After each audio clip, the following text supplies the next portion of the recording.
This is an unboxing video of the Leatherwood Hilux scope. As you can see here, this one is made in China. Now this scope is interesting. It has a little heritage associated with it. Let's just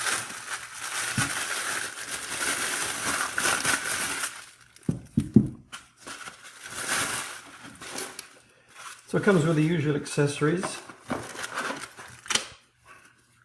manual, and you're going to need the manual on this one because what's interesting is whilst it has all the basics that you need, some lens caps, it's got what's called a camputer, which I think relates to its heritage. And this is just a quick unboxing video, so we're not going to get into all the details of that, but you can see here that it has got this camputer device, which is used so that you can set up some of the ranging on the scope itself, having done a little bit of work. You can see here that the objective lens and the rest of the device is slightly smaller tube.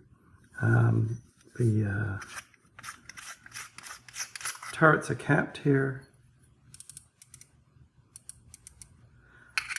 And it may well be that depending on how you set this up, you may not need to be playing with the turrets as much as you would on a different scope due to the camputer setup here. So this is a 6x24x50 objective lens. Comes with this rail system already attached to it, and comes with this camputer, which is its sort of claim to fame. 2 pounds 8 ounces, so and that does include the rail, so it'll be quite a bit lighter without that solid rail attached to the system. So that is the Leatherwood 6x24x50 quick unboxing.